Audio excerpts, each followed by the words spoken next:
Hey guys, and welcome to episode number 25 of my Road to 1 Bill series. Yes, I do realize it's been almost a month since the last episode, so I do apologize for that, but I will explain in a second the reasoning behind this. But first off, for this episode, what is it going to consist of is a bit of my progress, and also quite a bit of the video will be dedicated to Zulrah and comparing whether using magic only or range in magic or hybrid is more efficient for me. It's kind of a case study for myself. I'm kind of interested to see because I'm not really sure. My kills are definitely slower when I'm only using magic, but I can do 2 kills per trip, so there's no banking time. But anyway, I hope you guys enjoy, and let's get started. Okay, so to start off, what we're going to be doing is comparing the 2 different ways I have been killing Zulrah. The majority of my kills have been with the blowpipe and the trident, so a hybrid approach. But someone did mention that you can do it with mage only and get a bunch of kills per trip. Now, it seems like by using only the trident of the swamps and my mage gear, essentially, I could get 2 kills per trip, possibly 3 if I was lucky, but pretty consistently 2. And with the other setup, I can only get 1. So what we're going to do is compare 10 kills of both setups and see which will actually give me the fastest total kill time, because I won't have to spend as much time banking, but we'll have to see because the kills are definitely slower. So we're going to be comparing that. So we'll just let that run in the background while I explain where the series have been and what's kind of in store for the future.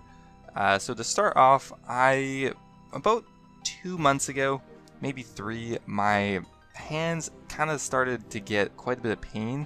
Now it's probably a combination of, well, I guess a bit of it could be from playing RuneScape, but a lot of it is from my job at Costco, where I'm constantly moving things, kind of doing that pinching motion with my hand. Anyway, that has kind of caused some problems for my hand, so I've been trying to not, in my free time, play as many parts of the game that cause you'd have to click a lot. So Zulrah, it wasn't too bad, but as you can see, a lot of my content has been skilling based, with the G only challenge coming out. That's not the reason I made the series, but it definitely was a happy coincidence that series did not involve a lot of intense clicking, which is great. So luckily, it does seem to be getting better, but I'm still going to wait a little bit until I start doing hardcore RuneScaping. And not that I really think RuneScape is really the main cause of it, but I can't really just not show up to work, so I kind of have to cut down on other aspects of my life. Anyway, so I hope you guys understand. In the future, we are going to be trying to get these episodes out a little bit more frequently. Now, for the plan on this account, since it's been so long, I'm still wanting to go for the Mortanyia hard diaries so I can grind out some barrows, because I actually think I enjoy barrows a little bit more. Not really sure why, but I do really enjoy doing Zulrah, but I don't really feel like it's actually that good money for me right now, because my kills are still only like about 3 minutes on average. I have to bank, I'm using supplies. I feel like if I waited until maybe I had 85 magic, 85 range, maybe even more, the kills might start to speed up or maybe get void. But yeah, so we're planning on going for the hard Mortanyia diaries. I'd also like to unlock the hard Nick diaries later on, so I can unlock the tan leather spell mainly, as well as possibly going for the elite diaries down the line. One other thing I've been wondering is, as I get more Zulrah kills, I get more experience, I get more gold, what gear should I prioritize upgrading? My thought process is I should get the Serpentine helm, I should definitely upgrade my boots, because all I have is mystic boots, and I'm thinking of buying the Tormented Bracelet when I have enough money, because for one, I can wear it right now, and it also gives you 5% more to your magical damage and accuracy, which seems really good. And also my range gear, I definitely could upgrade, but then I have to take into account how many items do I really feel like I can switch, and is the Tormented Bracelet going to be good, because I will have to switch it out when I use range. Anyway, just a couple more questions regarding that. Maybe you guys have some ideas if you want to leave a comment. But yeah, we're done with the kills, and now let's go see the total times and see which one ended up being better. Okay, so I've successfully done 10 kills of each method, 1 using mage only and 1 using hybrid setup. Now here are the results, and they're actually a little interesting. I kind of thought the opposite would be true of what is in fact reality. For me anyway, this is based on my not optimal levels for killing it, and just off of my own skill at it, which may or may not, I would heavily swing towards, may influence this if you tried it yourself. Anyway, with that out of the way, let's get started. Okay, so I'm going to start off with the hybrid Zulrah setup. So to start off, I just recorded how long it took me to bank after each kill, and on average it took me about 1 minute and 45 seconds, which definitely could be better, but that is just the number I chose because it was reflecting how long it really took me to do it. So we had to bank 10 times because after each kill we had to bank because we couldn't do 2 kills with the hybrid setup because we took a lot more damage. Now the time spent banking was 1,050 seconds or 17.5 minutes on those 10 kills. The time spent killing Zulrah was about 2,000 seconds or 32 minutes for a 50-minute rough total kill time for 10 kills. Not great at all, but that's what it was. I didn't have any spectacular kills, but most of them were around 3 minutes on average. Now for the Mage only Zulrah, we only had to bank 5 times, so we only had to spend about, well, 9 minutes banking roughly. Now for the kill times on Zulrah, these were not great at all, and it even included a 6-minute kill time, which was my last one, which is awful because if you somehow take too long and the Jad phase shows up a second time, really can delay your kill. That was gross and terrible, but the rest of them were pretty average, around 3 to 3.5 minutes for the Mage only, because it definitely takes longer. So 9 minutes for banking. Killing Zulrah took 37 minutes, so about 5 minutes longer than the hybrid setup, but in total the time spent was actually a bit less, 45.7 minutes for the Mage setup and only 49.7 for the hybrid. So we did it about 4 minutes quicker. Now this is definitely not a large enough sample size to know for sure, but I think it's going to be useful for me and at least kind of justifies that Mage only Zulrah at my level is actually pretty on par with using the hybrid setup based on this small sample size. Okay, so we're going to hop into some skilling now. We just hit 50 cooking, pretty quick. We're just cooking tunas. Now the reason we're doing this is because I would like to actually do some brewing. It's kind of a random subset of the game, but we're going to give it a try, and we're going to go for 54 cooking for the most profitable beer for now. Okay, no clue why I'm cooking on a fireplace here now, but anyway, we're just about to hit 54 cooking, and this is why we go to the Rogue's Den. So anyway, 54 cooking is going to unlock the Chef's Delight, which is the most profitable potion to brew right now. But yeah, kind of just a random thing I wanted to get out of the way, but also cooking is a requirement for some quests I'm going to do.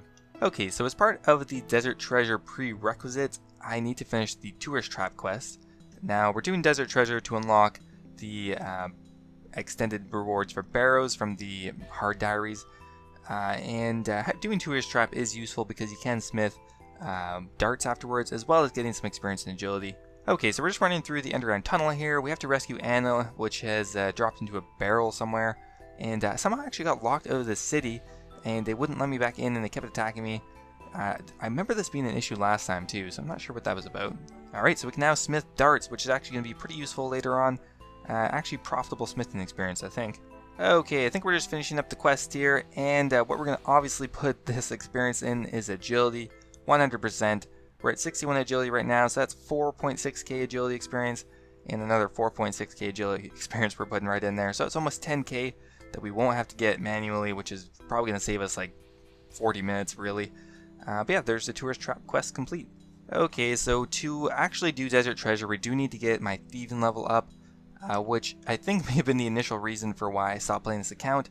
We just hit 40 thieving, and we need like 50 plus, I don't know, 54 or something for Desert Treasure. It's not super low, but I guess soon we can do blackjacking, which would be kind of good. And I think Temple of Ikov is one of the last quests we have to do for the prerequisites for Desert Treasure. It's a pretty easy quest and gives about 10k range experience and the Boots of Lightness, which is useful.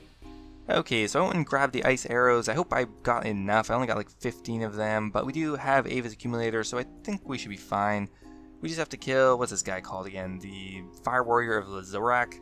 And last up, we just have to kill Lucian. We decided to go this route because it didn't seem like there was any difference taking the other way, and this was actually easier. There we go, quest completed. We just killed Lucian, and that is going to give us 10,000 range experience and 8,000 fletching experience, which I think is actually got us a fletching level. Yes, it did. 67 fletching and 10k range experience is always nice, and I think that's all the quests we need for Desert Treasure. Okay, so we decided to do another 5 thieving levels by pickpocketing guards. It's a little bit quicker than Master Farmers, and we have been using the Dodgy Necklace, which is increasing our experience per hour a bit, although they break really quickly, so I have to get used to using them. But if we successfully pickpocket this guy one more time, that should be 45 thieving, and now we can move on to blackjacking. I think Yeah, 45, we're good. Another pretty slow skill is agility, but we are about to hit one more agility level. So that's going to be 62, and we'll just need 4 more levels for the hard Mortanyia diary, as well as if we wanted to boost for the Zulrah shortcut, we could do that as well. But yeah, we're on our way to 70. So one last thing I wanted to do before I ended the episode for today was sell off all my Zulrah loot, as well as a bunch of stuff in my bank, and just see how much money I have. And maybe we could actually afford a tormented bracelet. I don't know, we'll have to see. Okay, so about 4.8 mil from the Zulrah loot. We also put about 1.5 mil in the trident to refill it. And in total we have about 7.3 mil, so I don't know if we'll have enough, but let's see what we have in the bank. Okay, this is a bunch of stuff I found, which is going to bring our cash stack up to 10 mil. The tormented bracelet is about 15.8 mil right now, so we're going to have to stretch. I think we have some extra cannon pieces and some Renar seeds and some stuff we can probably liquidate even more. Okay, we're digging down pretty deep here, but we're, I think, getting pretty close. Now I think I'm just going to go ahead and buy it, because that's 15 mil. I think we just need another 700k for the torture amulet, or sorry, the tormented bracelet. Yeah, 800 more k. Okay, we have it open here on GE Tracker, so it looks like 15.7 mil as of the current price, which is not too bad, I guess. So we need another 700k though. Okay, we're selling off the good old Dragon Chain body. You guys were flaming me for that anyway, so let's get rid of it and go ahead and buy a tormented bracelet. I'm pretty excited to give this a try. It's going to increase our max hit by at least 1, maybe 2, and we'll try buying it for 16 mil. And this is going to be the first real gear upgrade I've had in a while. Now after this, I definitely want to upgrade my boots, as well as get a better helmet, and in general maybe get a Ring of Suffering. Couple other things, but yeah, our gear is coming together. Now we just need some more levels, but yeah, it looks like it increases our magic by +7, as well as a magic damage boost by 5%. So yeah, I hope you guys enjoyed the video. Sorry again for how long it took for this episode to come out. I'm going to try to get them out every week or two going forward. And yeah, thanks for watching, and I'll see you guys in the next episode.